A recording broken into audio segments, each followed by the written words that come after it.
Hello friends, good morning and I welcome you all in my channel HS preparation with Pradeep. और friends, आज जो मैं लेके आया हूँ आपके सामने इंडियन इकोनॉमी का ये चैप्टर 4 है फ्रेंड्स।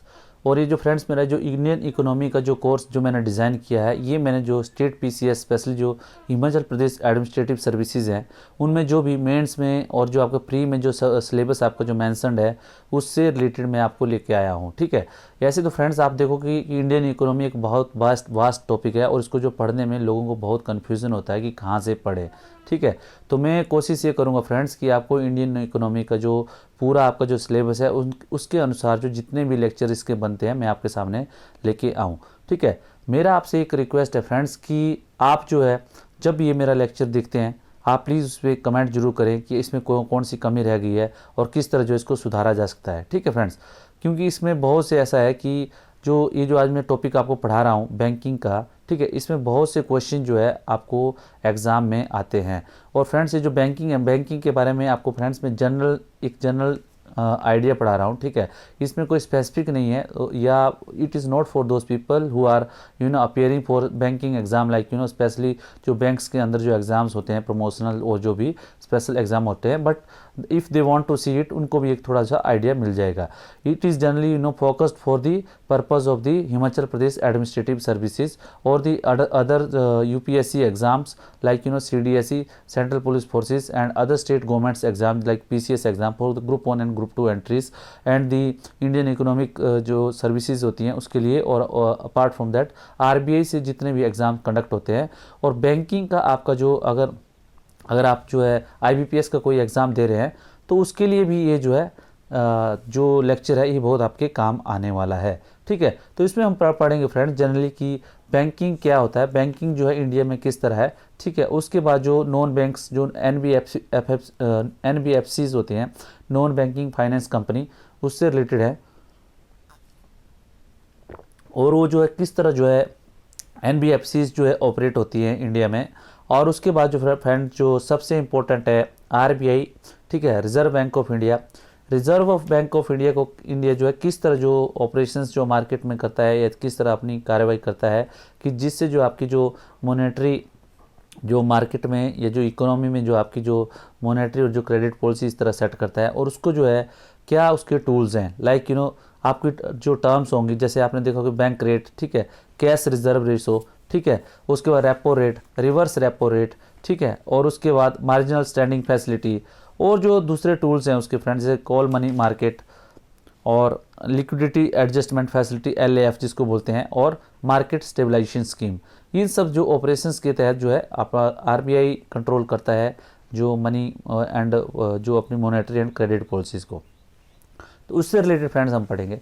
मेरा आपसे रिक्वेस्ट है फ्रेंड्स की वीडियो को ज़्यादा से ज़्यादा लाइक करें। ठीक है, the moment you see it please press A like button.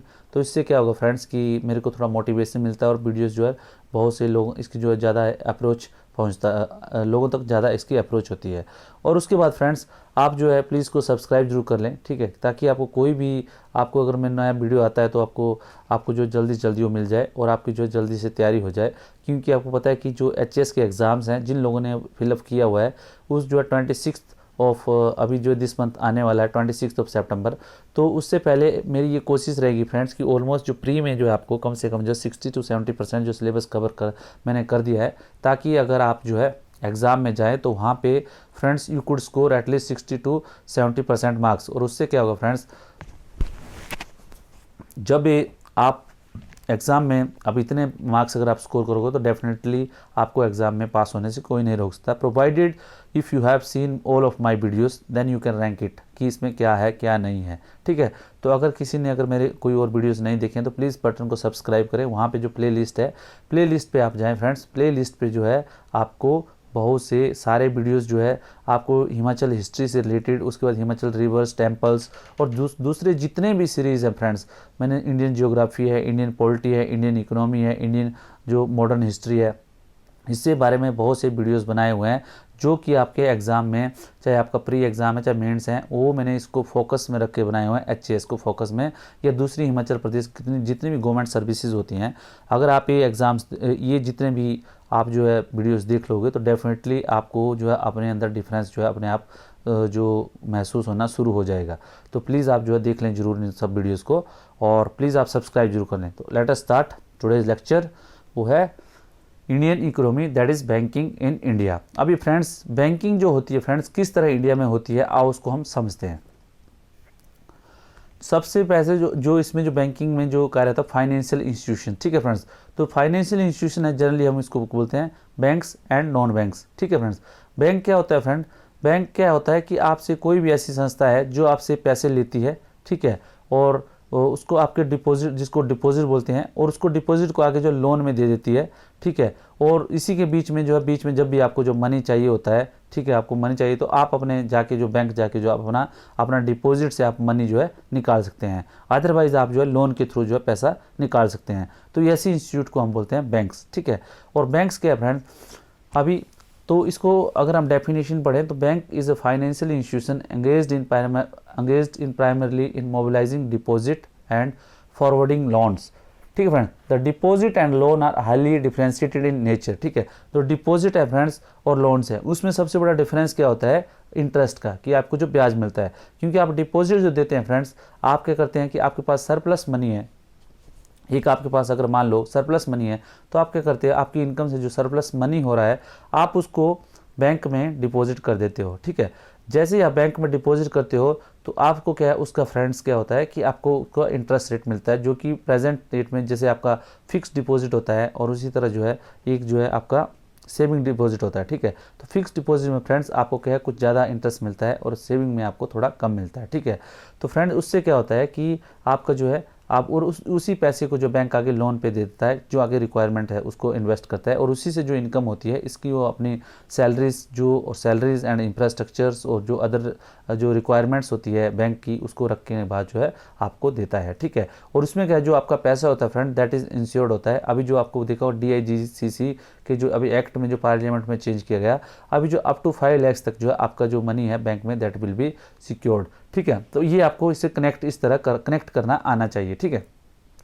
अभी जो दूसरा आता है फ्रेंड्स, अभी बैंक जो है, अभी देखो डिफरेंट टाइप के बैंक होते हैं, जैसे है ना, ठीक है, आपने देखा होगा कि शेड्यूल कमर्शियल बैंक्स, ठीक है। जो शेड्यूल कमर्शियल बैंक होता है, जो आपके जो बैंकिंग रेगुलेशन एक्ट में एक शेड्यूल दिया हुआ है, उसमें जो दिए हुए हैं, लाइक जैसे जितने भी नेशनलाइज्ड बैंक है दे आर SCBs, ठीक है। उसके बाद आपके RRBs हैं, ठीक है। उसके बाद आपके जो है दूसरे आपके जो है स्मॉल बैंक है, ठीक है, पेमेंट बैंक है, फाइनेंस बैंक है, अलग अलग टाइप के बैंक्स हैं, ठीक है।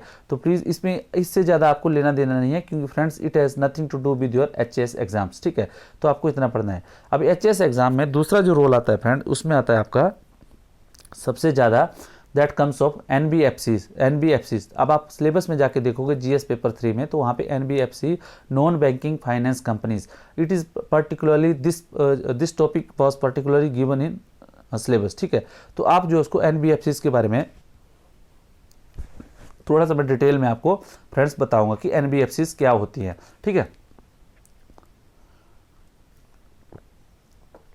तो NBFCs का अगर हम पढ़े फ्रेंड्स, तो banks are regulated by central bank of country in case of India RBI, ठीक है। तो इसको कौन सा बैंक्स को कौन रेगुलेट करता है, रिजर्व बैंक ऑफ इंडिया, ठीक है।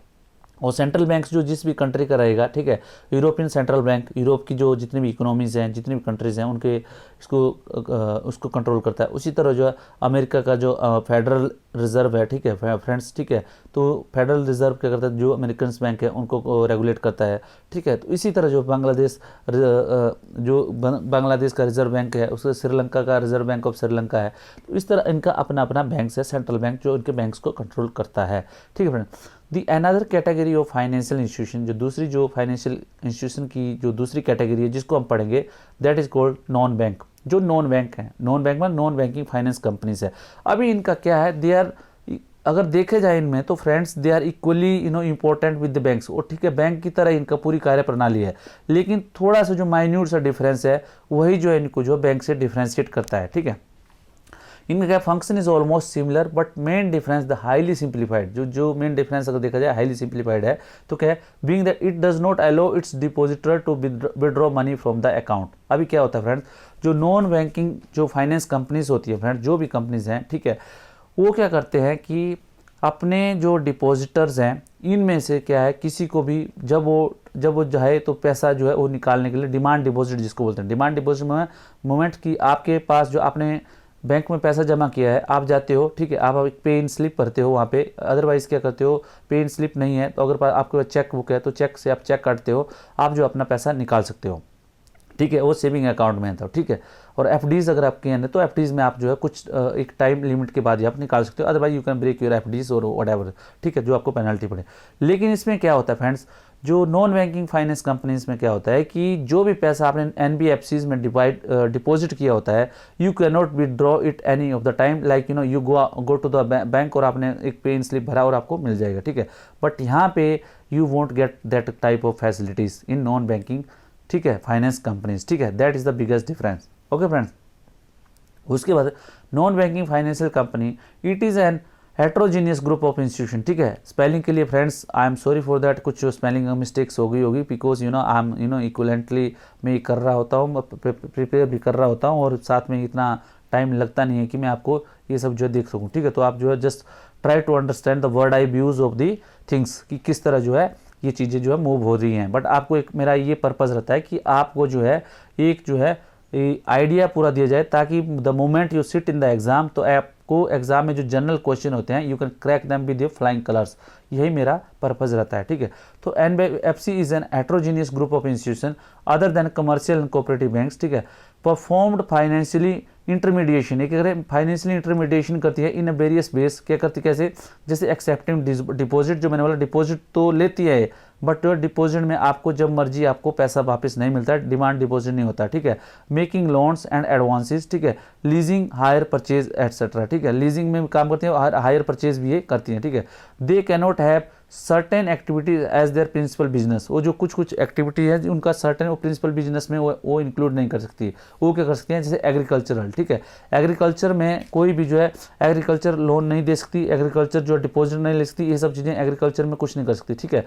और इंडस्ट्रियल में नहीं कुछ करती, और sell and purchase of construction of immovable property, जो इमूवेबल प्रॉपर्टी है फ्रेंड्स, लाइक बैंक क्या करता है फ्रेंड्स, बैंक में अगर किसी को हाउसिंग लोन देता है, ठीक है, वो जो प्रॉपर्टी है, ठीक है, उसको क्या मॉर्टगेज अपने नाम पे कर देता है, ठीक है, जो भी आपकी प्रॉपर्टी होती है, ठीक है, उस तरह उसके बाद में वो सेल भी करता है, but NBFC can not do that, ठीक है। They can not have certain activities, जो मैंने आपको बता दिया, ठीक है। They raise fund from public directly और indirectly and lend them to ultimate spender, ठीक है। ये क्या करते हैं फ्रेंड्स, जो पब्लिक से डायरेक्टली और इनडायरेक्टली जो है आपको फंड लेती हैं, और जो इसको जो है स्पेंडर जिसको भी रिक्वायरमेंट होती है उसको देती है, ठीक है। They advance loan to the various wholesale and retail traders, small scale industry and self employed person, thus they have broaden the and diversified the range of products and services offered by the financial services, ठीक है। तो ये क्या करते हैं, apart from banks friend, ये क्या करते हैं कि आपका जो भी है जितने भी जो अलग अलग जो मैंने इसमें कैटेगरीज बनाई, ट्रेडर्स हो गए, स्मॉल स्केल इंडस्ट्रीज हो गए, सेल्फ एम्प्लॉयड्स हो गए, इनको जो है ये जो है लोन्स देती हैं, ठीक है। अभी क्या फ्रेंड्स, ये क्यों लोन देती है, अभी क्या इसका पीछे रीज़न ये है, रीज़न क्या है क्यों लोग जो एनबीएफसीज के पास जाते हैं, क्योंकि इनकी जो प्रोसेस है friends that is highly simplified. अब बैंक्स में जाते हैं आप फ्रेंड्स, तो बैंक्स में क्या है, there is complex procedure, complex होता है, वहाँ पे जो है आपका पूरा आपका जो है आपकी पहले सिविल चेक की जाएगी, ठीक है, सिविल स्कोर चेक किया जाएगा, ठीक है, आपकी क्रेडिबिलिटी चेक की जाए, उसके बाद जो डॉक्यूमेंटेशन होगी, there are lot of documentation, ठीक है, डॉक्यूमेंटेशन के बाद जो आपको सिक्योरिटी चाहिए थी, ये सब चीज़ें। बट जो एनबीएफसीज है फ्रेंड, ये क्या करती है, ये जो है इनके पास जो इतना ज़्यादा ये जो प्रोसीजर फॉलो नहीं करती है, ठीक है। आपको मैं एक एग्जाम्पल बताता हूँ, when I was in Bombay, ठीक है, तो आई वाज इन बॉम्बे, तो मेरे को क्या बाइक लेनी थी, इट वॉज फॉर अराउंड 2006 की बात है, ठीक है। तो वहाँ पे क्या हुआ कि मेरे को क्या है, कुछ जो पैसा था, I didn't have that much of money in my pocket, ठीक है, तो मैंने कुछ पैसा जो उसको दे दिया, जो डायरेक्ट कैश में, ठीक है, जो भी बाइक कंपनी थी, बाइक वाले को, तो जो शोरूम था, और उन्होंने क्या किया फ्रेंड्स, आफ्टर दैट उन्होंने क्या किया, मेरा को जो कुछ लोन जो उन्होंने ग्रांट करवा दिया एनबीएफसी से, ठीक है, और जो नॉन बैंकिंग फाइनेंस कंपनी से। और मेरे को ये बता रहा है कि मेरे को जस्ट जो वहाँ पे फ्रेंड्स, जहाँ मैं बाइक शोरूम में ही मेरा सारा काम हो गया, मतलब जब भी दिन 10 to 12 मिनट्स ये सारा काम हो गया, ठीक है। तो क्या हुआ, बट मेरे को उसको बाद में पता लगा कि इसका जो रेट ऑफ इंटरेस्ट है दैट वाज क्वाइट हाई, ठीक है, उससे थोड़ा हाई थे, और उसी से जो मेरा काम हो गया, ठीक है। तो be I didn't need to go to bank, और वहाँ पे एक अकाउंट खोलो, अकाउंट खोलने के बाद जो है आपको जो अदर प्रोसेस स्टार्ट करनी पड़ती है। तो ये जो है इसकी मैंने आपको जो इसकी जो एनबीएफसीज की फायदा रहता है, ठीक है। जैसे आपने सुना होगा कि श्री राम ट्रांसपोर्ट कंपनी, ठीक है, मुथूट गोल्ड लोन, ये सब जो NBFCs हैं, ठीक है फ्रेंड्स, ठीक है, ये जो है सब जो NBFCs हैं, ठीक है। They raise fund from public directly or indirectly and lend them to ultimate spender. They advances loan various wholesale, जो मैंने आपको बता दिया friends. Hopefully it will be, अब तक यहाँ तक आपको समझ आ गया होगा, ठीक है, कि NBFCs किस तरह की होती हैं। तो गला बार बार सूख जाता है friends. They are recognized as complementary to the banking sector due to their following reason, ठीक है। अब क्या है, वो banking sector, friends banking sector, तो फिर इसकी क्या जरूरत है, लेकिन वो कम्प्लीमेंट्री क्यों मानी जाती हैं, क्योंकि क्या है, कस्टमर ओरिएंटेड सर्विसेज होती है, उनकी जो सर्विसेज जितनी भी होती है दे आर कस्टमर ओरिएंटेड, ठीक है। और जो सिंप्लीफाइड प्रोसीजर्स होते हैं, जो मैंने आपको बता दिया, बहुत ही सिंप्लीफाइड प्रोसीजर्स होते हैं।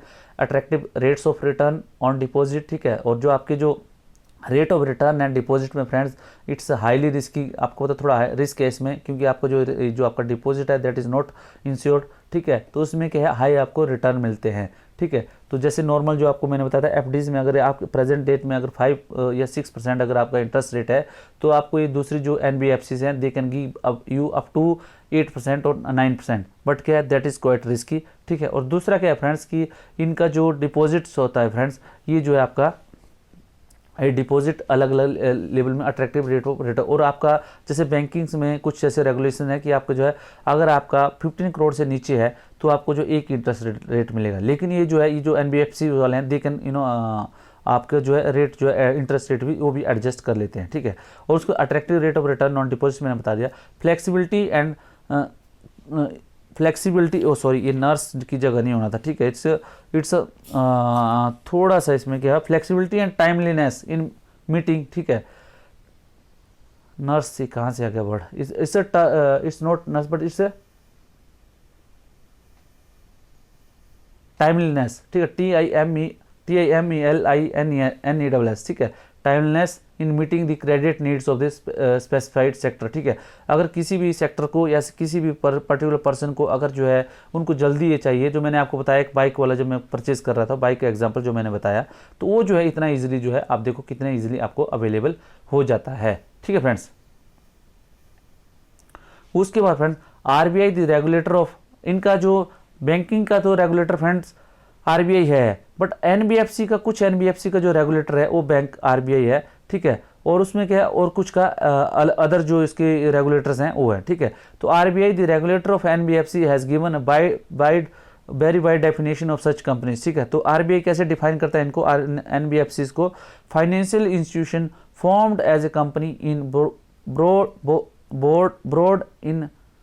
broad in receiving deposit or lending in any manner, their liability structure have been classified into 2 broad category, ठीक है। तो RBI कैसे रेगुलेटर का बोलता है इनको, कि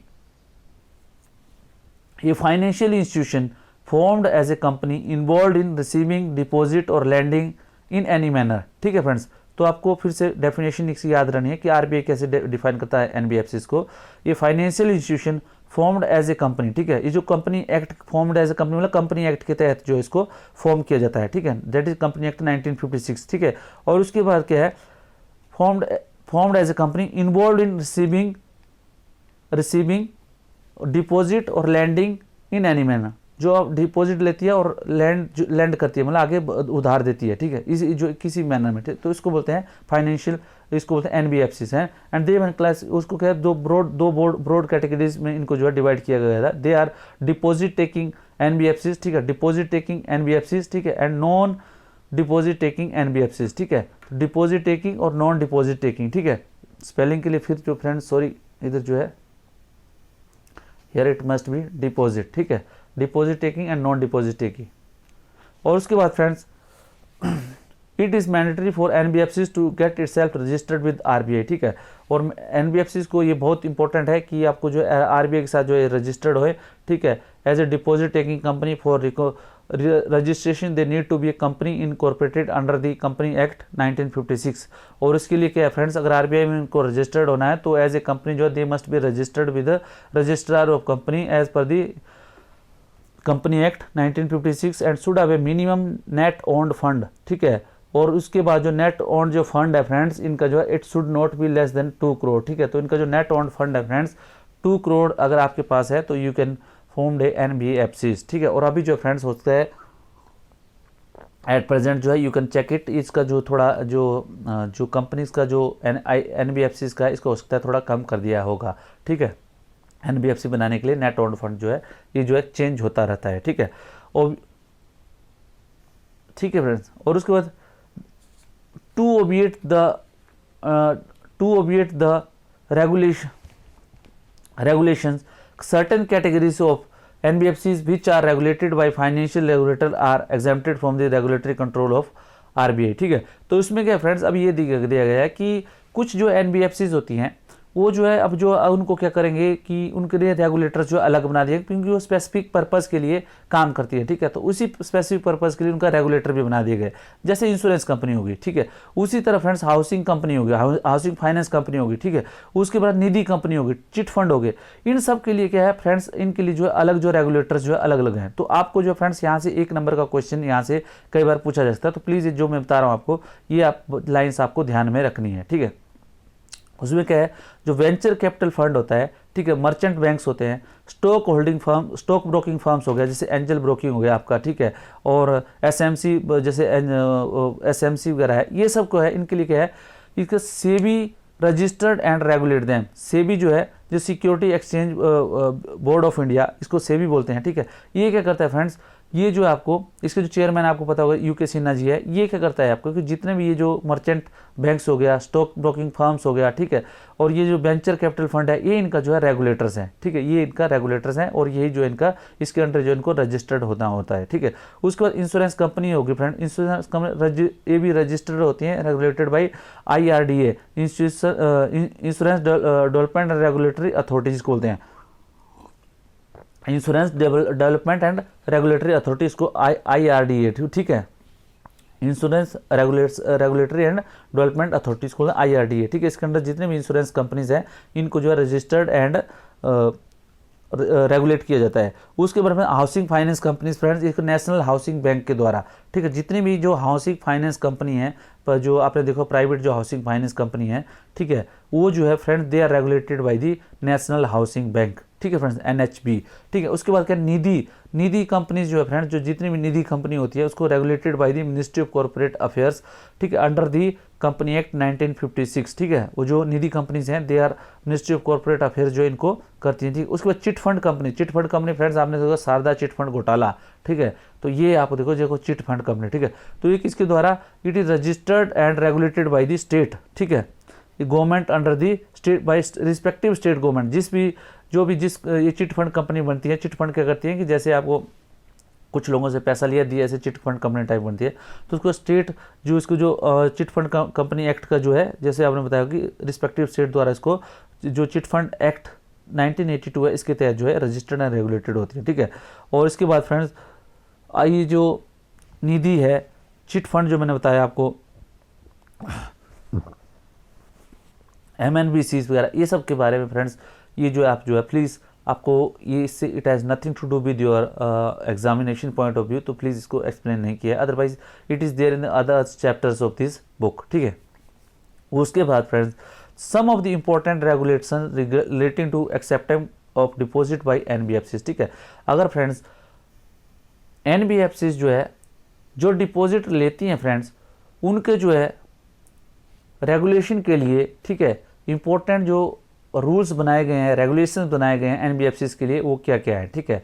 इसमें क्या है, they are allowed to accept or renew public deposit for a minimum period of, ठीक है, कि जो भी वो डिपॉजिट लेंगी फ्रेंड्स, वो जो है मिनिमम जो उसका पीरियड होगा 12 महीने से लेके 60 महीने तक होगा। मतलब क्या हुआ इसका, कि कोई भी जो कंपनी, ठीक है, आपसे नॉन बैंकिंग फाइनेंस कंपनी अगर आपसे डिपॉजिट ले रही है, तो उसको जो मिनिमम पीरियड है आपको 12 महीने तक रखना होगा, और मैक्सिमम जो है 60 महीने तक, मतलब 1 साल से कम उसको अगर आप 1 साल से पहले इसको विड्रॉ करना चाहो तो आप इसको विड्रॉ नहीं कर पाओगे, ठीक है।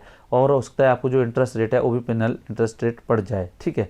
तो ये जो है पहला रेगुलेशन। दूसरा क्या है, can not accept demand deposit, ठीक है। डिमांड डिपॉजिट मैंने कहा, गए आप बैंक के अंदर गए, जैसे आपने पर्ची भरी या चेक बुक भरी, अपना चेक भरा, आपको जो है पैसा मिल जाएगा आपके अंदर डिपॉजिट का, लेकिन जो है इस पे ये पैसा नहीं मिलेगा फ्रेंड्स, ठीक है।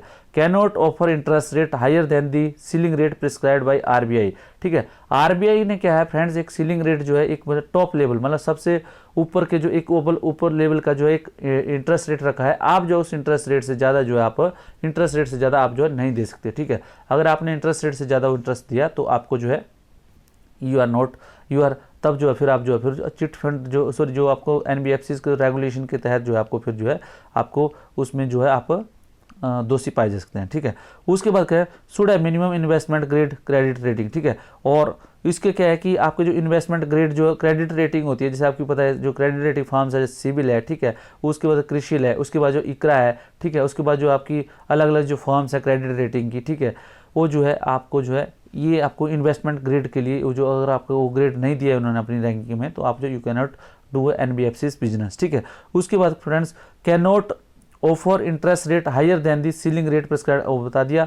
Can not offer gift incentive, ठीक है। ऐसा नहीं है कि कोई बड़ा डिपॉजिट लेके आ गया तो उसको जो गिफ्ट एक कार दे दी, ठीक है, आप जो मेरे को 100 करोड़ रुपए दे दो, मैं आपको जो है 10 लाख 15 लाख की कार दे दूंगा, ये सब नहीं चलेगा, ठीक है। अगर ये सब करते हैं तो it is against the law as per the NBFC, ठीक है। और उसके बाद शुड है minimum investment grade credit rating बता दें। Their deposit are not insured, जो उनके जो डिपॉजिट हैं वो इंश्योर्ड नहीं होते फ्रेंड्स।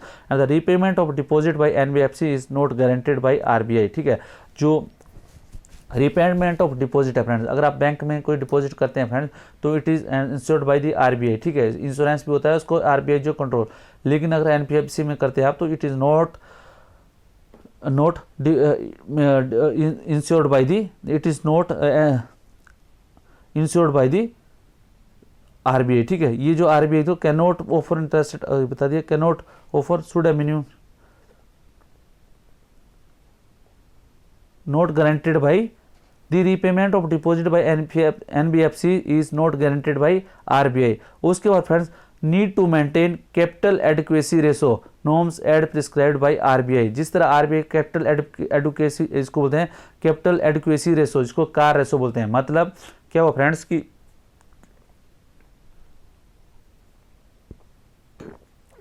क्या होता है, कोई भी जो अगर फ्रेंड्स बैंक खुलता है, कुछ भी खुलता है तो उसका क्या है फ्रेंड्स, उसके पास कैपिटल एडिक्वेसी होनी चाहिए। कैपिटल क्या है friends, in the form of money और इंफ्रास्ट्रक्चर और एनी अदर थिंग, उसके पास जो उतना डिपॉजिट होना चाहिए, ठीक है।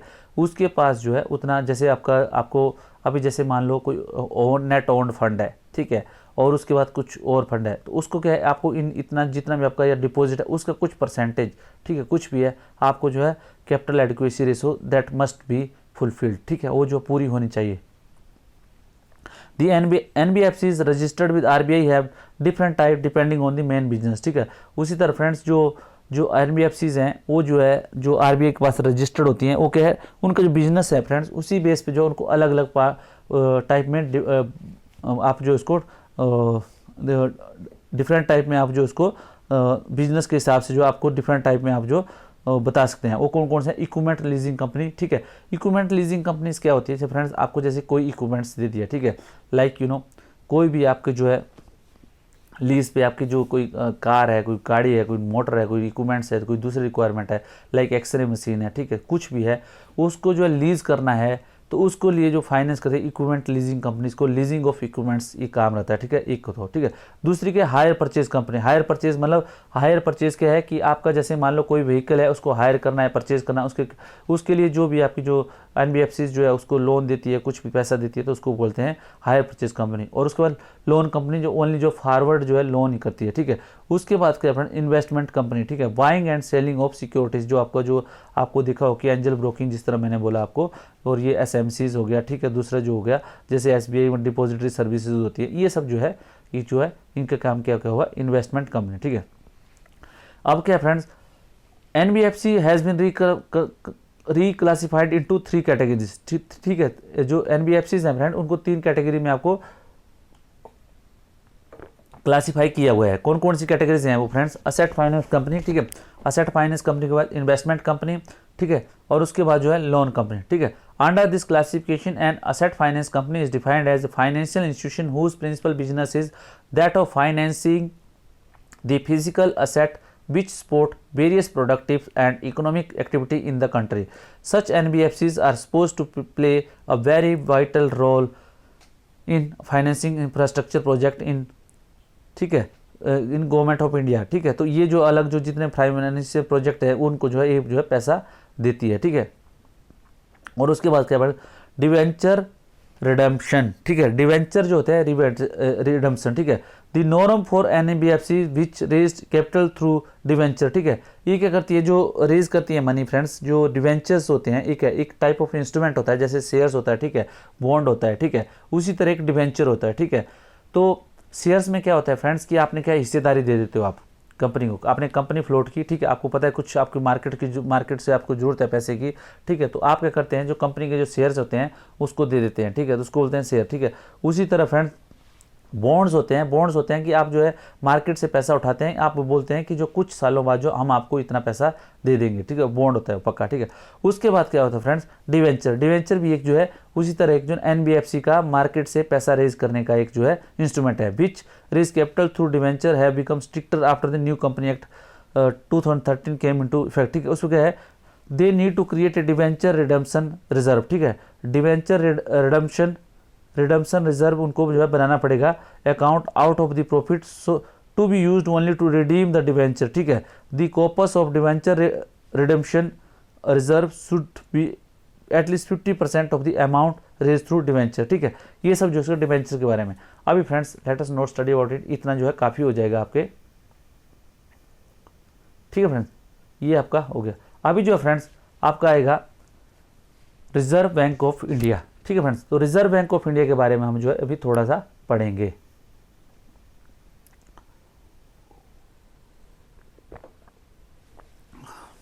यहाँ तक हो सकता है आपको कुछ अगर दिक्कत हुई हो फ्रेंड्स, तो आप जो रमेश सिंह जी की बुक है, ये मैंने 8th एडिशन का थोड़ा ओल्ड बुक है, आप जो नई बुक ले सकते हैं, इसमें जो 12th जो चैप्टर है it is related to the banking, ठीक है, तो आप वहाँ से डिटेल में इसको पढ़ सकते हैं, ठीक है फ्रेंड्स।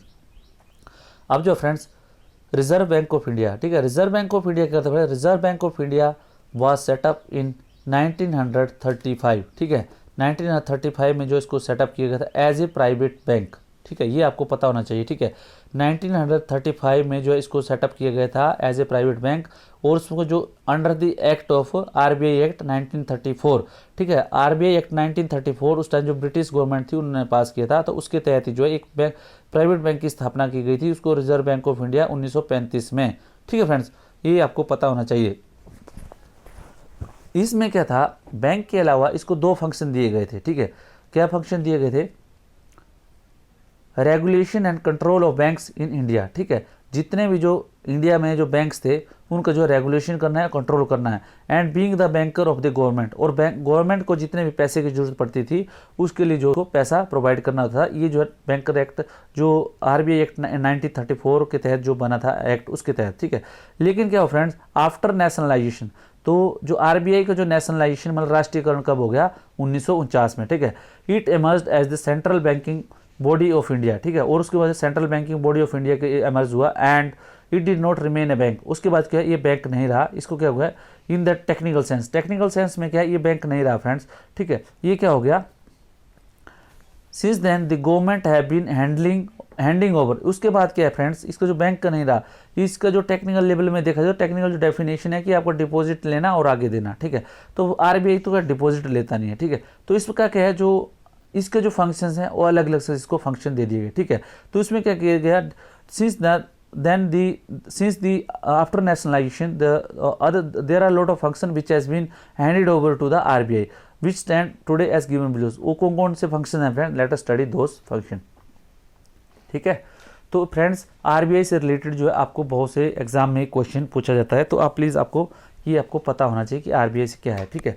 तो आरबीआई क्या था कि आपको पता कि it was established it was set up in the 1935 under the RBI act 1934 and it was a private bank, ठीक है, एट दैट टाइम, और it was apart from that it was entrusted with 2 function कौन से हो गए, regulation of all the bank in the India, और उसके बाद क्या था, the banker of the government या बैंक टू द गवर्नमेंट, ठीक है, गवर्नमेंट का जो बैंक था, ठीक है, ये जो इसके फंक्शन थे, ठीक है। अब जो इसके जो जब 1949 में इसका राष्ट्रीयकरण हो गया फ्रेंड्स, तब जो है टेक्निकल रूप से जो है अब फिर इसको बैंक की तरह इसको यूज़ नहीं किया जाने लगा, बट इसके जो फंक्शन थे वो चेंज कर दिए गए। अभी क्या थे, it is the issuing agency of currency and coin other than ₹1 currency, ठीक है।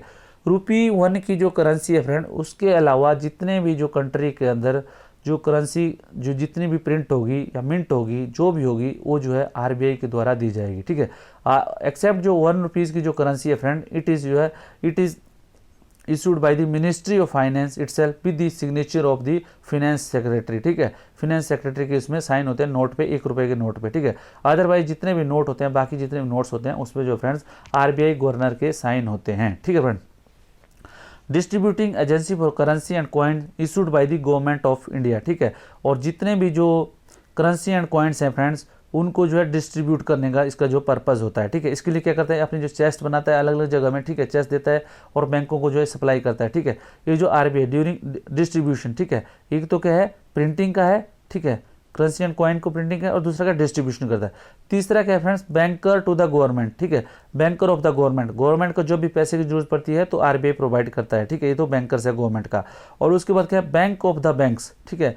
बैंक ऑफ द बैंक्स मतलब जितने भी जो बैंक्स हैं उन सब का ये बैंक है, मतलब बैंक जितना भी डिपॉजिट और लोन लेना है बैंक जो है इन आरबीआई के साथ करते हैं, ठीक है। और वो बैंक ऑफ लास्ट रिजॉर्ट, और जो जितने भी बैंक हैं मतलब तो फ्रेंड्स उनका जो है लास्ट रिजोर्ट का मतलब जितने भी इनको जरूरत पड़ती है उनका जो फाइनल यही बैंक है, ठीक है। Announces the credit and monetary policy of the economy, और friend it is the most important role for the RBI. क्या है वो, bank announces the credit and monetary policy of the economy, ठीक है। जो इकोनॉमी के अंदर जो क्रेडिट और मॉनेटरी पॉलिसी है उसको जो अनाउंस करता है। और उसके बाद क्या है, stabilising the rate of inflation, ठीक है फ्रेंड्स। रेट ऑफ इन्फ्लेशन को कैसे स्टेबलाइज करता है फ्रेंड्स, मैंने आपको पहले ही बताया था, ठीक है। इसकी जो by monthly monetary policy committee होती है, ठीक है, ये सब चीज़ें प्लीज़ आप जो इन्फ्लेशन वाला चैप्टर है उसको जो आप देख लें, ठीक है, कि मनी सप्लाई और जो प्रोडक्शन को है उसको किस तरह इसने इक्विवेलेंट रखता है, कोशिश करता है, ठीक है। ये जो है इसको मैक्रो और माइक्रो इकोनॉमिक पॉलिसीज, ठीक है, जो मैंने आपको इन्फ्लेशन वाले चैप्टर में पढ़ाया हुआ है, प्लीज़ आप उसको देख लें, ठीक है।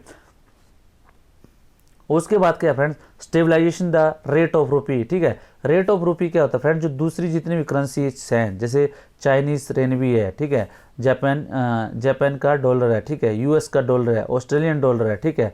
उसी तरह जो है जो येन्स हैं, ठीक है, ये जहाँ की भी जो करेंसी है उसकी जो करेंसी के अगेंस्ट में जो रुपी की जो है, रुपी की जो उसकी जो रेट है दैट मस्ट बी स्टेबलाइज्ड, और ठीक है। उसके बाद क्या है, keeper of the foreign currency reserve, ठीक है फ्रेंड्स। फॉरेन करेंसी जो है, जो फ्रेंड्स आपको पता है कि foreign currency is very important for the country, ठीक है, क्योंकि जितना भी एक्सपोर्ट करना होता है that has to be done through the foreign currency, ठीक है। तो उसका जो कीपर है that is reserve bank of India, ठीक है। और उसके बाद agent of government of India in the IMF में, इंटरनेशनल मॉनेटरी फंड में जो भी एक्टिविटीज़ होनी है उसका जो एजेंट है दैट इज़ आवर आरबीआई, ठीक है। और उसके बाद performing a variety of developmental and proportional function under which it setup, ठीक है, it did setup institution like, ठीक है। उसके बाद क्या करता है, वैरायटी जो डेवलपमेंटल और जो दूसरे जो प्रमोशनल फंक्शन है फ्रेंड्स उसको कैसे करता है, उसके लिए इन्होंने क्या किया, IDBI, SIDBI, ठीक है, नाबार्ड और NHB, नेशनल हाउसिंग बैंक, ठीक है, वो सब के थ्रू जो है फ्रेंड्स अपने डेवलपमेंटल और प्रोमोशनल फंक्शन जो है करता है, ठीक है। अब फ्रेंड जो सबसे जो इन्फ्लेशन के बारे में तो मैंने आपको बता दिया कि आरबीआई का रोल क्या रहता है। अभी जो friends credit and monetary policies, ठीक है फ्रेंड्स, आपसे हाथ जोड़ के रिक्वेस्ट है प्लीज़ लाइक शेयर और सब्सक्राइब जरूर कर लें वीडियो को, ठीक है, और वीडियो को पूरा देखें ताकि आपको जो है पूरे समझ में आ जाए, ठीक है। उसके बाद जो है जो इसका जो सबसे बड़ा रोल रहता है, ठीक है, आरबीआई का क्रेडिट एंड मॉनेटरी पॉलिसी, ठीक है। क्रेडिट और मॉनेटरी पॉलिसी मतलब जितना भी जो कंट्री के अंदर जितना भी पैसा है, ठीक है, जो क्रेडिट है मतलब पैसा लेना है, ठीक है, कंट्री के अंदर कितना पैसा लेना है, कितना रखना है, किस तरह जो है ये जो सब जो है, या कितना लोन, किस तरह जो मार्केट में कितना पैसा रहना है इकोनॉमी में, ये सब जो है इसकी एक पॉलिसी है आरबीआई की, ठीक है। तो ये इसके इंडिपेंडेंट है इस पॉलिसी में, ठीक है। The policy by which the desire level of money flow, ठीक है, कि मनी फ्लो जो है मार्केट के अंदर, ठीक है, desire level of money flow and its demand regulated is known as the credit and monetary policy, ठीक है, कि जो है आपका जो है मार्केट में कितना जो मनी फ्लो रहना है और उसके बाद जो डिमांड को किस तरह रेगुलेट करना है फ्रेंड्स, इसी को फ्रेंड्स जो पॉलिसी उसके लिए जो बनाता है आरबीआई, उसी को फ्रेंड्स क्या बोलते हैं, it is called the credit and monetary policy of the RBI. ठीक है फ्रेंड्स, ये आपको पता होना चाहिए। और उसके बाद क्या है अभी, अपार्ट फ्रॉम दैट फ्रेंड्स, अभी क्या है कि RBI announces it's the policy, ये तो मैंने बता दिया आपको, the RBI announces it twice in a year. ठीक है, आरबीआई क्या करता है, इसको साल में 2 बार इसको अपनी जो क्रेडिट एंड मॉनेटरी पॉलिसी है फ्रेंड्स, ये बताता है। ठीक है, और उसके बाद क्या करता है कि it twice in year, but depending on the situation it may be modified as per the requirement of the economy. लेकिन क्या होता है फ्रेंड्स, इकोनॉमी में कुछ उतार चढ़ाव आता है, तो इसको जरूरी नहीं है कि आपको 2 बार जो है इसको क्रेडिट एंड मॉनेटरी पॉलिसी आपको बनानी है, but it will change its credit and monetary policy according to the situations of ups and downs, और एज पर दी कुछ अगर चेंजेस होते हैं तो। ठीक है, उसके बाद it has been given the autonomy in this area, उसके लिए जो इसको ऑटोनॉमी दी गई है, स्वायत्ता दी गई है कि आप जो जिस तरह करना है आप करिए, बट जो क्रेडिट जो और जो आपकी जो मनी सप्लाई है, मनी फ्लो है मार्केट में किस तरह कितना रहना चाहिए, वो जो आपके जो है काम आपको जो है पता होना चाहिए, मतलब आरबीआई को पता होना चाहिए। ठीक है,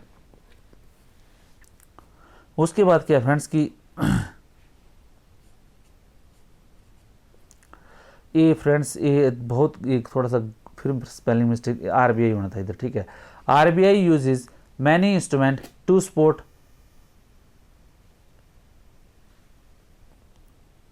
RBI uses many instrument tools to put in place the required kind of credit and monetary policies. ठीक है, तो आरबीआई क्या करता है फ्रेंड्स, अपने जो इसके जो डिफरेंट जो इसके जो टूल्स हैं, इंस्ट्रूमेंट्स हैं, जिनके द्वारा क्या करता है क्रेडिट एंड मॉनेटरी पॉलिसीज जो है ये क्या करता है, टू जिस तरह इसको चाहिए होती है, किस तरह क्रेडिट एंड मॉनेटरी पॉलिसीज जो है देश में रहनी चाहिए, वो जो है उसके पास, उसके लिए इसके पास डिफरेंट टूल्स हैं। ठीक है, वो टूल्स कौन कौन से हैं, वो कौन से टूल्स हैं फ्रेंड्स, ये आपको पता होना चाहिए। वो कौन से हैं फ्रेंड्स, सच एस CRR। ठीक है, CRR के बारे में आपने सुना, कैश रिजर्व रेशो। ठीक है, उसके बाद स्टैट्यूटरी लिक्विडिटी रेशो SLR। ठीक है, उसके बाद फ्रेंड्स बैंक रेट्स, और उसके बाद रेपो रेट, उसके बाद रिवर्स रेपो रेट, उसके बाद ओपन मार्केट ऑपरेशन।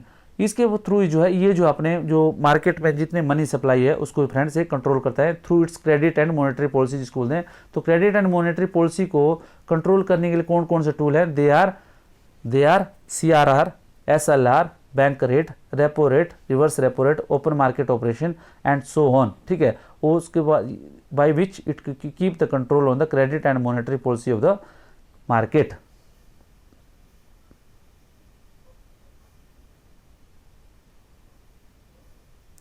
अब क्या फ्रेंड्स, अब पढ़ेंगे हम जो CRR, कैश रिजर्व रेशो। ठीक है, तो कैश रिजर्व रेशो क्या है, ratio is a ratio fixed bye the RBI. ठीक है, तो कैश रिजर्व रेशो क्या करती है, ये आरबीआई जो है इसको फिक्स करता है। ठीक है, कैसे फिक्स करता है, fix by RBI of the total deposit of the bank in India which is kept with RBI in form of cash. ठीक है, ये क्या बोलता है कि इंडिया में जितने भी बैंक हैं, ठीक है, is a ratio fixed by RBI for the total deposit of bank in India, जितने भी बैंक इंडिया में हैं उनका जो है, उनको जो कितना पैसा जो है, एक उनकी जो उनके पास जो जितना पैसे का जो या उनके पास जितना डिपॉजिट है उसका कितना परसेंटेज जो है उसको आरबीआई के पास रखना होता है, that is called cash reserve ratio. ठीक है, अगर मान लो आपके पास एक बैंक है, आपके पास जो 1 करोड़ रुपया है, ठीक है, तो 1 करोड़ रुपए का कितना परसेंट जो है उसको आरबीआई के पास रखना होता है, लाइक यू नो अभी जो एट प्रेजेंट है 83.7 और 75%। ठीक है, तो मतलब अगर देखा है 1 करोड़ के ऊपर आपको 3,75,000 रुपया जो है आपको कैश में जो है आरबीआई के पास रखना होता है। ठीक है, जितना आपका डिपॉजिट होता है। ठीक है, और उसके बाद friend this was fixed to be in range of 3 to 15%। और जब इसमें CRR का जब एक्ट लाया गया था फ्रेंड्स, तो उसको जो रेंज थी फ्रेंड्स 3 से लेके 15% तक, तो इसका जो है जो 3 मतलब मेन इसका जो टोटल रेंज थी, ठीक है, कि आप जो है मिनिमम जो है 3%, जिसको फ्लोर बोलते हैं, ठीक है, फ्लोर रेट 3% और मैक्सिमम मतलब सीलिंग रेट जो है 15%। ठीक है, अभी जो है इसमें क्या अमेंडमेंट की गई फ्रेंड्स, बाद में इसको अमेंडमेंट किया गया और इसमें जो है अलग अलग अमेंडमेंट 2007 में की गई। उसके बाद 3% की जो फ्लोर जो सीलिंग थी, और जो है उसके बाद जो आरबीआई को ये कर दिया कि जो आपको CRR जो है अपने हिसाब से जो फिक्स कर सकते हैं। ठीक है, आपको कितनी करनी है, it is up to you. ठीक है, उसके बाद percentage change in today affect the economy. अभी क्या होता है फ्रेंड्स, जो CRR में थोड़ा सा भी चेंज करता है, ठीक है। आरबीआई अगर सीआरआर में थोड़ा सा भी चेंज करता है तो उसमें जो है बहुत ज़्यादा इकोनॉमी में जो बहुत ज़्यादा जो है इसमें चेंजेस होते हैं। अभी क्या बोलते हैं कि अगर 1% तक इकोनॉमी में अगर जो है अगर आपका सीआरआर चेंज हो गया तो उसमें 1 लाख करोड़ रुपए तक जो है 1 लाख करोड़, फिर स्पेलिंग मिस्टेक, ठीक है, अप टू 1 लाख करोड़ जो है आपका इन अमाउंट में इंक्रीज और डिक्रीज हो जाता है, ठीक है। अगर मान लो आरबीआई ने 1% अगर आपका सीआरआर घटाई तो आपका मार्केट में 1 लाख करोड़ रुपया जो है आपका मार्केट में सीधा ही जो आ जाता है, ठीक है। उसी तरह अगर आपने बढ़ाई तो या घटाई तो आपकी जो जो कम से 1 लाख रुपया जो है वो जो है आपका मार्केट से निकल जाता है। तो इस तरह जो है इन्फ्लेशन फ्रेंड्स कंट्रोल होता है सीआरआर के द्वारा, ठीक है friends. Following the recommendation of Narasimhan Committee on Financial System in 1991, the government started to measure changes concerning the CRR, ठीक है। और नरसिम्हन कमेटी के फ्रेंड्स उसकी जो नरसिम्हन कमेटी की जो रिकमेंडेशन थी उसके बेस पे क्या है कि फाइनेंशियल सिस्टम जो 1991 में था उसके के लिए जो है अलग अलग फिर जो उसमें बहुत से चेंजेस किए गए सीआरआर के अंदर, ठीक है। Reducing the CRR by setup as a medium term objective and it was gradually reduced from 50% to 4.5% in और उसमें जो नरसिम्हन कमेटी थी इसने बोला था कि जो सीआरआर है फ्रेंड्स इसको जो है आप जो है बैंकों को बोला कि कम कर दो, ठीक है। उससे क्या है कि अब जो एट प्रेजेंट जो है फ्रेंड 3.75 तक है फ्रेंड, ये पता आपको ना। After RBI amendment act it was enacted in June 2006 the RBI can now prescribe CRR for scheduled commercial bank without any floor or ceiling rate thereby statutory minimum CRR limit of 3%, ठीक है। अब जो है friends जो इसको government of India act ने जो enacted जून 2006 में बताया था कि आरबीआई जो है अब जो कोई भी जो है यो बैंकों के लिए जो है इसकी लिमिट रख सकता है, ठीक है। 3% ऐसा नहीं, जरूरी नहीं है 3% से नीचे भी रख सकता है, जो इसको सीलिंग को हटा दिया गया है। अब उसके बाद RBI discontinued interest payment on CRR from mid 2007। पहले क्या था फ्रेंड 1991 से लेकर के बाद जो 2000 के बाद जो फ्रेंड जो पता था कि जो उसमें क्या होता था कि बैंकों को जो है सीआरआर जो जितनी भी रिजर्व जो उसके पास कैश रिजर्व जो रेशियो होती थी, ठीक है, जितना भी अमाउंट जो है बैंकों का आरबीआई के पास होता उसमें क्या है उसको इंटरेस्ट मिलता था, ठीक है। जैसे 15% रखते थे अमाउंट जो जितना भी, अगर मान लो 1 लाख पे आप सोचो कि 1 करोड़ पे 15 लाख रुपया मान लो उस टाइम रख दिया, ठीक है, तो 15 लाख पे जो है बैंकों को जो पैसा जो इंटरेस्ट जो है आरबीआई देता था। लेकिन 2007 के बाद क्या हुआ फ्रेंड्स कि ये जो फिर जो इसको इंटरेस्ट देना बैंकों ने सीआरआर के ऊपर जो है आरबीआई ने सीआरआर के ऊपर इंटरेस्ट जो है बंद कर दिया, ठीक है। अब जो है जितना भी पैसा रखते हैं फ्रेंड उसमें कोई जो है इंटरेस्ट जो बैंक को नहीं मिलता है सीआरआर के ऊपर, ठीक है। अभी जो friends next comes the chapter of SLR that is statutory liquidity ratio, ठीक है। स्टैट्यूटरी लिक्विडिटी रेशो के बारे में फ्रेंड्स आपको थोड़ा सा पता होना चाहिए कि क्या है स्टैट्यूटरी लिक्विडिटी रेशो, ठीक है। ये क्या है, SLR is the ratio fixed by RBI of the total deposit of bank which is to be maintained by bank, ठीक है। इसमें देखो फ्रेंड्स आपको जो है SCRR और SLR में ज़्यादा फर्क दिखेगा नहीं, लेकिन जो माइन्यूट सा फर्क है वो आपको समझना है, ठीक है। ये क्या है, द स्टैट्यूटरी लिक्विड रेशो है is the ratio fixed bye the RBI. CRR भी आरबीआई के द्वारा फिक्स होती है, SLR भी आरबीआई के द्वारा फिक्स होता है। टोटल डिपॉजिट ऑफ बैंक, ठीक है, यहाँ तक ठीक है। टोटल डिपॉजिट ऑफ बैंक जो सीआरआर में भी चलता है, which is to be maintained by the bank, ठीक है, which is to be maintained by the bank with itself, ठीक है, with itself not with the RBI, ठीक है। सीआरआर क्या आपको आरबीआई के पास करनी पड़ती है, लेकिन जो SLR है वो आपको जो बैंक को अपने पास ही मेंटेन करनी पड़ती है इन नॉन कैश। बैंक को जितनी भी SLR है वो आपको नॉन कैश में अपने पास ही बैंक के पास ही जो है मेंटेन करनी पड़ती है, ठीक है। इन नॉन कैश फॉर्म, जो भी नॉन कैश फॉर्म क्या है, अब नॉन कैश क्या नॉन कैश में क्या है, जो गवर्नमेंट प्रिस्क्राइब करती है कि इस फॉर्म में लाइक आपके पास गवर्नमेंट सिक्योरिटीज होनी चाहिए, ट्रेजरी बिल होनी चाहिए, गोल्ड होना चाहिए या कोई दूसरा चीज होना चाहिए, ये सब जो है इतना जो है मतलब आपको ये गवर्नमेंट डिसाइड करती है, ठीक है। तो ये क्या करती है कि SLR जो है आपका इतना % होना चाहिए, ठीक है, to be range of 25 to 40%, ठीक है। तो 25 से लेके 40% तक मतलब आपका जितना भी डिपॉजिट है ये आपने अपने पास जो है स्टैट्यूटरी लिक्विडिटी रेशो के रूप में अपने पास जो है रखना है, ये जो नॉन कैश में और जो है as prescribed by the government, ठीक है। ये आपको पता होना चाहिए SLR के बारे में, द बिगेस्ट डिफरेंस, ठीक है। अब क्या friends, the government remove the 25% floor for the SLR by an amendment 2007, ठीक है। 2007 में फ्रेंड्स आरबीआई ने बहुत सी अमेंडमेंट की है गवर्नमेंट ने आरबीआई के रिलेटेड, तो उन्होंने क्या जो SLR की जो 25% वाली जो ये जो सीलिंग थी जो 25 फ्लोर वाली जो ये अब इसको हटा दिया, ठीक है। उसमें क्या किया, जो फ्लोर वाला जो 25% मिनिमम इन्होंने बोला ये जो हटा दिया, ठीक है। इसके बाद क्या है, the government remove 25% floor for SLR by N amendment 2007 providing the RBI A free hand in fixing it, ठीक है। उसके बाद क्या RBI को बोल दिया कि आप जो फ्री है, आप स्वतंत्र हैं कि किस तरह आपने कितना इसको फिक्स करना है, it is up to you, ठीक है। बट गवर्नमेंट प्रिस्क्राइब करती है कि किस फॉर्म में, मतलब नॉन कैश फॉर्म में जो है गवर्नमेंट वो जो लिक्विडिटी रखनी है टोटल डिपॉजिट का, ठीक है। अभी क्या है फ्रेंड्स, बैंक रेट, ठीक है। बैंक रेट क्या होता है friends, the rate RBI charges on its long term lending, ठीक है। RBI क्या करता है, लॉन्ग टर्म लैंड करता है, जैसे लॉन्ग टर्म लैंडिंग करता है, ठीक है। लॉन्ग टर्म लैंडिंग मतलब जैसे 1 साल से ऊपर, ठीक है। 1 साल से ऊपर जब बैंकों को देता है तो उसको बोलते हैं bank rate. The client who borrow through, okay, उससे जो है कौन कौन से क्लाइंट्स हैं RBI के, जिसको जो ये जो बैंक रेट जिसको अप्लाई होते हैं वो कौन से हैं, government of India, state governments, ठीक है, बैंक्स हो गया, ठीक है, उसका फाइनेंशियल इंस्टीट्यूशन हो गया, कोऑपरेटिव बैंक्स हो गया, नॉन बैंकिंग फाइनेंस कंपनीज हो गया, ठीक है। तभी आपने देखा होगा, सुना होगा फ्रेंड्स कि हिमाचल गवर्नमेंट को जो है RBI से अभी जो है इतना जो है लोन लेगी, ठीक है। तो RBI जो है स्टेट गवर्नमेंट्स को लोन देता है, ठीक है। इसी तरह सेंट्रल गवर्नमेंट को भी लोन देता है, ठीक है। उसके बाद जो है बैंक्स को देता है, फाइनेंशियल इंस्टीट्यूशंस को देता है, कोऑपरेटिव बैंक्स को देता है, NBFCs को देता है, that is called bank rate, ठीक है। जिस रेट पे लोन देता है उसको बोलते हैं बैंक रेट, ठीक है। तो फ्रेंड्स आप प्लीज़ कमेंट में मेरे को ये बताएं कि बैंक रेट जो है आज की डेट में कितने हैं। तो आपको पता हो गया होगा कि bank rate is nothing to do with the banks but it is something to do with the RBI, ठीक है। रिजर्व बैंक ऑफ इंडिया के थ्रू इसका लेना देना है। उसके बाद friend the rate was aligned with the MSF by RBI, ठीक है। MSF क्या होता है, मार्जिनल स्टैंडिंग फैसिलिटीज बोलते हैं इसको, ठीक है। अब मार्जिनल स्टैंडिंग फैसिलिटी क्या है फ्रेंड, मार्जिनल स्टैंडिंग फैसिलिटी क्या है, ये क्या होता है कि is a new scheme announced by RBI in its monetary policy, ठीक है। जो मॉनेटरी पॉलिसी 2011-12 थी उसमें मार्जिनल स्टैंडिंग फैसिलिटी जो है एक स्कीम जो है इसमें RBI ने अनाउंस की थी। ये क्या होती है, विच केम इनटू इफेक्ट फ्रॉम मई 2011 से जो ये इफेक्ट हुई। और उसमें क्या है, under this scheme banks can borrow overnight, ठीक है।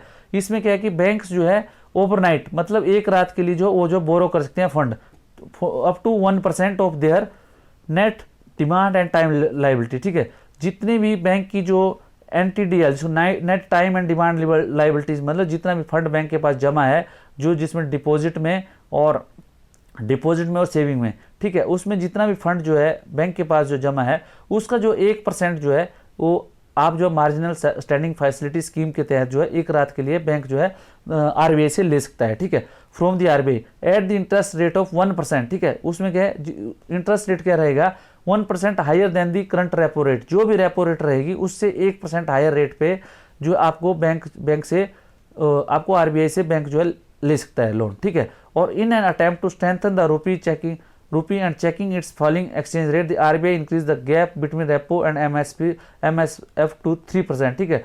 और उसके बाद जो इसका जो बताते हैं कि जो मनी की जो वैल्यू है उसको गिरने के लिए, उसको गिरने से बचने के लिए RBI ने क्या किया था, इसका जो 1% वाला जो मैंने बताया था आपको कि अगर आपको मार्जिनल स्टैंडिंग फैसिलिटी स्कीम के तहत अगर आपको बैंक को एक रात के लिए RBI से मनी लेना है तो it use to be of the 1% of then NTDL, लेकिन उसका जो रेट ऑफ इंटरेस्ट रहता है तो रेपो रेट से 1% ऊपर रहता, ठीक है।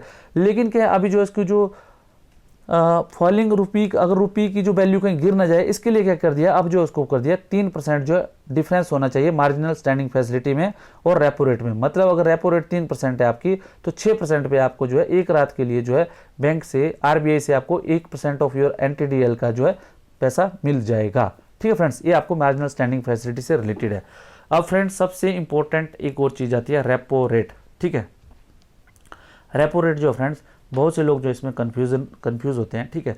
जो RBI वगैरह का जो अगर आप एग्जाम देते हैं तो उसमें थोड़ा सा जो आपको banking regulation act RBI act, ठीक है। तो RBI एक्ट के जो 24 है 42 है, इसी तरह जो है ये इसमें RBI के जो एक्ट है उसमें 24 या 42 आई एम नॉट श्योर उसमें दी गई एक्ट के आर्टिकल में। लेकिन आपको क्या समझना है इधर, रेपो रेट होता क्या है, रेपो रेट क्या है friend, the rate of interest, ठीक है, रेट ऑफ इंटरेस्ट, ठीक है। रेट ऑफ इंटरेस्ट क्या है, RBI charges from its client, ठीक है। इट्स क्लाइंट कौन कौन से हो गए, गवर्नमेंट ऑफ इंडिया बैंक्स, ठीक है, एनबीएफसी, ठीक है, कॉर्पोरेट जो कोऑपरेटिव बैंक्स हो गया, ठीक है, और स्टेट गवर्नमेंट्स हो गए। ये क्या करता है, the rate of interest RBI charges from its client on their short borrowings. Short borrowings क्या है, कम समय की बोरोइंग के लिए, जैसे कम समय के लिए, जैसे मान लो हो गया एक रात के लिए, पहले इसका पर्पज था कि एक रात के लिए, ओवरनाइट के लिए। Short borrowing it's repo rate in India, ठीक है। तो ये जनरली क्या था, बैंक, अगर बैंकों को फ्रेंड्स पैसे की जरूरत पड़ती है तो रेपो रेट के तहत जो है ये जो है आप जो है उससे आरबीआई से आप पैसे ले सकते हैं। In western economy it is called the rate of discount, ठीक है, रेट ऑफ डिस्काउंट जो इसको वेस्टर्न इकोनॉमी में बोलते हैं। अभी क्या है फ्रेंड्स, ये जो इनको पैसा मिलता है, ठीक है फ्रेंड्स, ये क्या है, इनको किस चीज पे मिलता है, ठीक है, it is not an interest rate but considered as discount on dated government securities, ठीक है। डेटेड गवर्नमेंट सिक्योरिटीज क्या होता है कि बैंक फ्रेंड्स जो गवर्नमेंट सिक्योरिटी होती है बैंक की, ठीक है, जो सॉरी किसी भी स्टेट गवर्नमेंट की सिक्योरिटी है, मान लो सिक्योरिटी क्या है कि कोई भी एक कागज़ है, कागज़ का पता है, कुछ छोटा सा एक डॉक्यूमेंट है, उस पर लिख देता है कि गवर्नमेंट, जैसे इंडियन गवर्नमेंट या स्टेट गवर्नमेंट लिख के देती है कि जो है हम जो है इतना रुपये पे इतना रुपया देंगे, लाइक इतने रुपये पे इतना इंटरेस्ट देंगे, that is called government security, ठीक है। तो गवर्नमेंट सिक्योरिटी देती है आरबीआई को, आरबीआई अपने पास रखता है, आरबीआई जो है फिर जितनी सिक्योरिटी लेता है उसके बाद जो और नोट जो मार्केट में प्रिंट कर देता है, ठीक है। लेकिन जो वही जो सिक्योरिटी जो है ये जो है अब जो इसको जो आरबीआई है ये क्या कर देता है, इस सिक्योरिटी को जो है बैंक्स को जो है बैंक ले लेते हैं, ठीक है, बैंक जो है परचेज कर लेते हैं, ठीक है। तो बैंक परचेज करते हैं ताकि उनको पता है कि जो उनको बाहर जो पैसा देते हैं तो बैंक जो है लैंडिंग जैसे करते हैं, मान लो बाहर बैंक में पैसे, बाहर अगर मान लो क्लाइंट को पैसे देते हैं तो उसको बहुत सारी रिस्क एसोसिएटेड है, लाइक यू नो कि पता नहीं वापस बंदा पैसा लेके चला गया, पैसा आएगा वापस कि नहीं, ये तो मुश्किल है, ठीक है, इट इज़ नॉट श्योर, ठीक है, कल को क्या हो जाए कुछ नहीं है, ठीक है। लेकिन जो गवर्नमेंट सिक्योरिटी है they are very safe venue for the banks, ठीक है, तो उसके क्या बैंक्स जो उसको खरीद लेते हैं, ठीक है। लेकिन क्या है, अभी क्या करता है, रेपो रेट के तहत क्या करता है कि अभी रेपो रेट के तहत क्या है कि जो आपका बैंक है वो बोल देता है कि अगर आप जो है इन सिक्योरिटीज़ को हमारे पास रखोगे, गवर्नमेंट की सिक्योरिटी को बैंक अगर रखेंगे तो जो है उनको जो इतने % जो उस पैसे वो पैसा जो आपको मिल जाएगा, ठीक है। तो उसी को ही रेपो रेट बोलते हैं, द रेट ऑफ इंटरेस्ट, ठीक है। RBI charges from its client on the short borrowing, ठीक है, जो उसको जो थोड़ा पैसा चाहिए होता है, ठीक है, उसको जो है वो क्या करते हैं बैंक जो है फिर उसे सिक्योरिटी उधर रख देते हैं, गवर्नमेंट सिक्योरिटी, और उसके बदले में जो है उनको जो है पैसा मिल जाता है, ठीक है। रेपो रेट इन इंडिया, ठीक है, इसको बोलते हैं it is not interested rate but consider discounted on the dated government security which are deposited by institution to borrow from the short term, ठीक है। तो ये क्या कर देते हैं, जो जितना इनको जो शॉर्ट टर्म होता है फ्रेंड्स, उसके क्या करता है फ्रेंड्स, उसके बदले में सिक्योरिटी क्या देते हैं, गवर्नमेंट की सिक्योरिटीज देते हैं, ठीक है। जितना भी आपको पैसा चाहिए गवर्नमेंट से, लाइक यू नो अगर किसी बैंक को मान लो 5 करोड़ रुपए चाहिए किसी बैंक को, तो 5 करोड़ के बदले सिक्योरिटी क्या देंगे, वो सिक्योरिटी क्या देंगे। अब आप बोलो कि जो कोई बैंक है मान लो, तो उस जैसे बैंक कस्टमर को देता है तो उसकी सिक्योरिटी क्या रहता है, जैसे कोलेटरल्स कुछ हो गया, ठीक है, लाइक आपका हाउसिंग लोन या हाउस हो गया, ठीक है। अगर आपने पर्सनल लोन लिया तो आपकी सैलरीज हो गया, कुछ भी हो गया। लेकिन बैंक से क्या सिक्योरिटी लेगा, बैंक से सिक्योरिटी लेगा गवर्नमेंट सिक्योरिटी, ठीक है, गवर्नमेंट सिक्योरिटी लेगा, ठीक है, और उनको जो है बोलेगा ये सिक्योरिटी हमारे पास दे दो, और जो आप जो है आप इतना पैसे पे आप जो इंटरेस्ट पे हमसे लोन ले लो।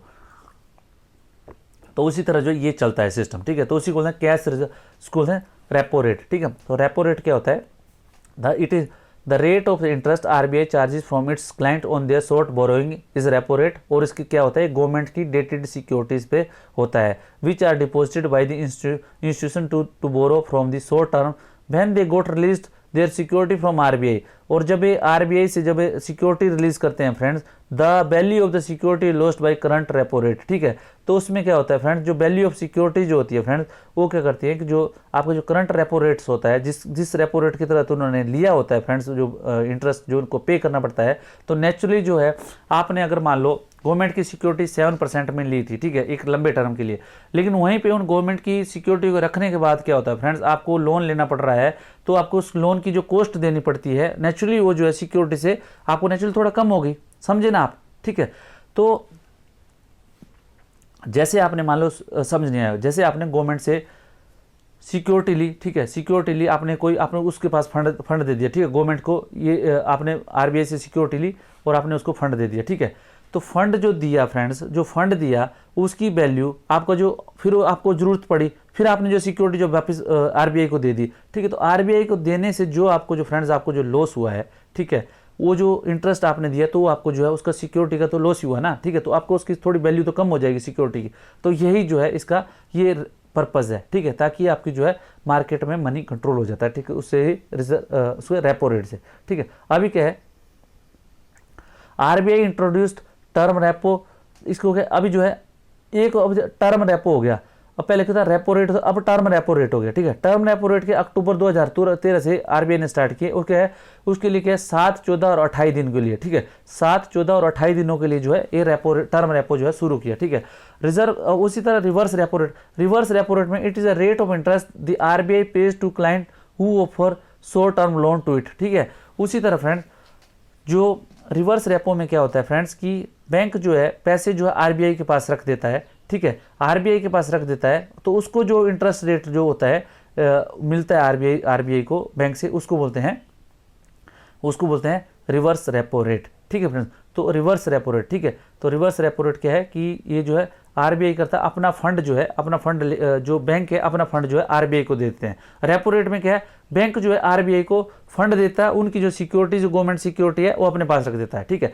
और इसमें रिवर्स रेपो में क्या है, अपना जो बैंकों का फंड जो है अपने पास रख लेता है, और वो अपने आप जो जितनी भी गवर्नमेंट सिक्योरिटीज हैं वो जो है उनको उसके बदले में गवर्नमेंट सिक्योरिटी उनको दे देता है, ठीक है। तो ये जो है इसको उसी तरह वो किस में रखते हैं, फिर वो जो रखते हैं उसको वो अपना जो है उसको, जो आपको मैंने बताया एक जो टर्म बताई, ठीक है, को जो क्रेडिट इसमें जो मैंने आपको बताई कि कौन सा था वो कैश रिजर्व रेशो में, ठीक है, उसमें जो एसएलआर है, एसएलआर में जो सिक्योरिटी जो जिस तरह रखते हैं वो उसमें वहाँ पे काम आती है, ठीक है।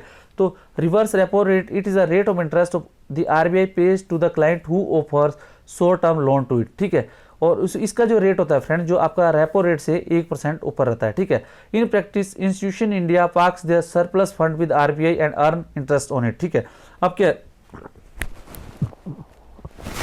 फ्रेंड जो मैंने आपको बताया कि इससे क्या होता है, जो फ्रेंड जो है जो सरप्लस फंड है या तो क्या करता है बैंक जो है लोन्स में देता है, तो लोन्स मैंने बताया आपको रिस्की है, तो ये क्या करता है फ्रेंड्स, ये आपका जो है ये अपना कुछ पैसा जो है आपको आरबीआई के पास दे देता है, ठीक है, आरबीआई के पास रखता है, तो उसी को बोलते हैं रिवर्स रेपो रेट, ठीक है।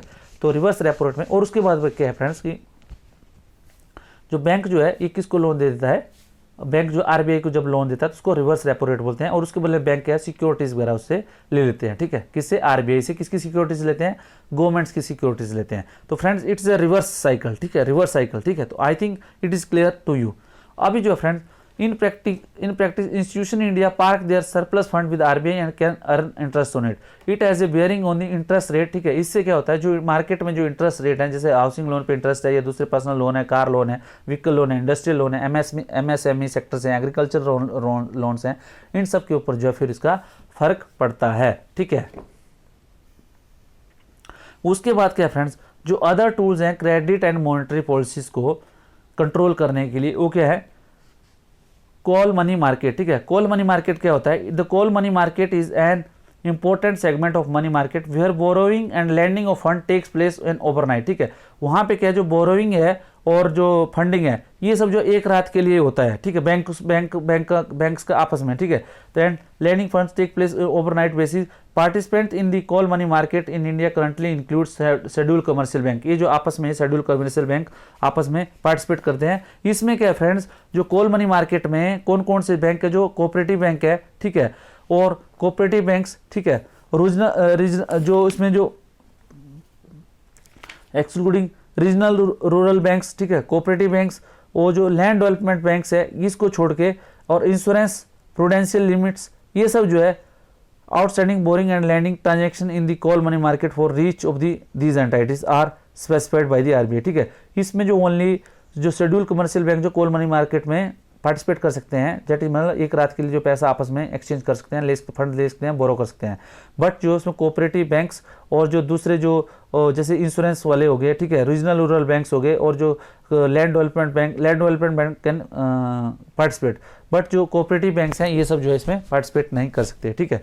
और इस ये क्या है, in respect of both the outstanding borrowing and lending transaction in call money market for each and this entities specified by the RBI, ठीक है। ये आरबीआई इसको स्पेसिफाई करता है कि कॉल मनी मार्केट जो है किस तरह जो है चलनी होती है, ठीक है। उसमें क्या है फ्रेंड्स, दी बाई अप्रैल 2016, ठीक है, banks were allowed to borrow only, ये तो बोरो वाली लिख दिया इधर, ठीक है, बोरो ओनली, ठीक है, 1% of there night demand and time liabilities, ठीक है, जितनी उनकी एनटीडीएल होती है, जितनी उनकी net time and demand liabilities होती है, उसका जो है 1% तक जो है वो जो है ओवरनाइट फैसिलिटी जो जिसके तहत कॉल मनी मार्केट के तहत जो है ये यूज कर सकते हैं, ठीक है। In sense since late 2013 RBI has been discouraging banks to use repo rate and switch over to term repo rate for their requirement of the short term funds, ठीक है। promoting stability and signaling better cost of loans are main objective of this change stance, ठीक है। उसके बाद क्या friends, open market operation, ठीक है। Open market operation में क्या है, आर कंडक्टेड बाय आरबीआई, ठीक है। आरबीआई जो ओपन मार्केट ऑपरेशन करता है, ठीक है, RBI by the cell purchase of government securities, ठीक है। तो गवर्नमेंट की जो सिक्योरिटी है फ्रेंड्स, उसको सेल परचेज जब करता है तो उसको बोलते हैं आरबीआई का ओपन मार्केट ऑपरेशन, ठीक है। Purchase government security from market with the primary aim of modulating rupee liquidity condition in the market, ठीक है। तो मार्केट से क्या करता है फ्रेंड्स कि जितनी भी जो गवर्नमेंट सिक्योरिटीज है, अगर बहुत ज़्यादा लिक्विडिटी होगी मार्केट में, मतलब बहुत ज़्यादा पैसा अगर मार्केट में हो गया है, तो ओपन मार्केट ऑपरेशन भी जो है एक तरह का एक तरीका है, ठीक है। Open market operation are effective quantitative policy tool in armoury of RBI, but the considered only by stock of the government security available with it at a point of time other than the institution. Now individual will also be able to participate in this market, मतलब open market operations में। उसके बाद friends, liquidity adjustment facility, ठीक है। Liquidity adjustment facility क्या होता है friends, the left बोलते हैं इसको, लेफ इज अ की element in the monetary policy operating framework of RBI, ठीक है। जो लेफ है फ्रेंड्स, इसमें क्या होता है, ऑन डेली बेसिस, ठीक है, आरबीआई, ठीक है, on daily basis RBI stand ready to lend or to borrow money from banking system as per the need of the time, ठीक है। लिक्विडिटी एडजस्टमेंट फैसिलिटी में क्या हुआ कि जिस तरह बैंकों की रिक्वायरमेंट होती है एक दिन के लिए, एक रात के लिए, वो जो है बैंक आरबीआई जो है उनके लिए पीछे खड़ा होता है, ठीक है, कि आप जो एक रात के लिए आप जो जितना पैसा है आप ले लो, ठीक है, as per the need of the time, जो रिक्वायरमेंट के हिसाब से, एट फिक्स्ड इंटरेस्ट रेट, ठीक है, जो फिक्स इंटरेस्ट रेट पे है उस पे आप ले सकते हैं, ठीक है। Together with moderating the fund mismatch of the banks, ठीक है, जो बैंक फंड का जो मिसमैच है उसको मॉडरेट करने के लिए। LAF operations help the RBI to effectively transmit interest rate signal to the market, ठीक है। तो ये क्या करता है, जो मार्केट में ये क्या है, आपको जो मार्केट में सिग्नल जाता है कि लेफ अगर कितना आपका लिक्विडिटी एडजस्टमेंट फैसिलिटी मार्केट में अवेलेबल हुई, उसके थ्रू जो आपको जो है आपका जो सिग्नल्स हैं इंटरेस्ट के जो है वो जो है आपके काउंट होते हैं, ठीक है। The recent changes regarding cap on the repo borrowing and provision of term repo have change the very dynamic of this facility, ठीक है। अभी क्या फ्रेंड्स, जो आप जो रेपो को रिस्ट्रिक्ट करने और टर्म रेपो जो जब से टर्म रेपो वाला प्रोविजन शुरू हुआ है, जैसे 7 दिन 14 दिन और 28 दिन वाला, तब से लेके जो है ये जो लिक्विडिटी एडजस्टमेंट फैसिलिटी थी, अब जो है डिमांड मिसमैच था, ये जो है काफ़ी हद तक सुधर गया है। तो इसको जो एलएफ का जो फैसिलिटी है ये जो थोड़ा अभी जो है कमजोर, इसका मतलब ज़्यादा यूज़ होता नहीं है, ठीक है। उसके बाद क्या है फ्रेंड्स, मार्केट स्टेबलाइजेशन स्कीम, ठीक है फ्रेंड। मार्केट स्टेबलाइजेशन स्कीम में क्या है फ्रेंड्स, मार्केट स्टेबलाइजेशन फंड में स्टेबलाइजेशन स्कीम में क्या था, this instrument for monetary management, ठीक है, वाज इंट्रोड्यूशन 2004 में मॉनेटरी मैनेजमेंट का बताया गया। Surplus liquidity of more enduring nature arising from large capital inflow is absorbed through sale of short dated government security and treasury bill, ठीक है। तो अगर मार्केट में ज़्यादा मनी का इनफ्लो हो गया, जैसे आपने देखा होगा कोई फॉरेन वाले ज़्यादा पैसा लगा रहे हैं हमारे शेयर मार्केट में या दूसरी जगह कहीं पे भी, तो वहाँ पे अगर आपको लगता है कि बहुत ज़्यादा मार्केट में पैसा ऑब्जर्व हो गया है, तो आ गया है, तो उसको सोखने के लिए क्या करता है फ्रेंड्स, तो मार्केट स्टेबलाइजेशन स्कीम के द्वारा जो है इसको क्या करती है, गवर्नमेंट की जो शॉर्ट डेटेड सिक्योरिटीज़ होती हैं उसको जो है गवर्नमेंट जो है जो आरबीआई है उसको जो है शॉर्ट डेटेड जो गवर्नमेंट सिक्योरिटी को जो मार्केट में सेल करता है, ठीक है। The mobilised cash is held in A separate government account with the reserve bank, ठीक है। उसी तरह जितना जो इनका जो शॉर्ट डेटेड गवर्नमेंट सिक्योरिटी को इशू करके जितना जो फंड होता है वो जो है आरबीआई द्वारा जो है गवर्नमेंट के अकाउंट्स में एक सेपरेट अकाउंट में रखा जाता है, ठीक है। दस इंस्ट्रूमेंट है फीचर ऑफ एसएलआर और जो सीआरआर का एक फीचर्स है वो जो है इसमें आता है, ठीक है फ्रेंड्स। तो फ्रेंड्स ये मार्केट स्टेबलाइजेशन स्कीम वगैरह जो अब जो है इतना ज़्यादा रेडुडेंट मतलब इतना ज़्यादा यूज़ में नहीं है, एलएएफ वगैरह और open market operation still there, ठीक है। ये सब आपको पता होना चाहिए, ठीक है। तो आज का फ्रेंड्स इतना जो चैप्टर्स है इससे रिलेटेड इतना है, ठीक है। आगे जो हम पढ़ेंगे फ्रेंड्स बेस रेट, एमसीएलआर वगैरह ये सब जो इसको हम आगे पढ़ेंगे, ठीक है। उसके बाद रिवाइज्ड एलएमएफ, उसको इमरजेंट नेशनलाइज्ड बैंक्स वगैरह ये सब जो चीज़ें थोड़ा थोड़ा हम जो आगे पढ़ेंगे जो हमारा रिलेटेड टू एचएएस है, ठीक है। और इस तरह हम कोशिश करेंगे 9-10 चैप्टर्स में फ्रेंड ये जो है पूरा इंडियन इकोनॉमी जो खत्म हो जाए उसके बाद हम स्टार्ट करेंगे अपनी जो एनवायरनमेंट सीरीज, ठीक है। तो मेरा आपसे रिक्वेस्ट है फ्रेंड कि वीडियो को लाइक शेयर और सब्सक्राइब जरूर करें। Thank you very much.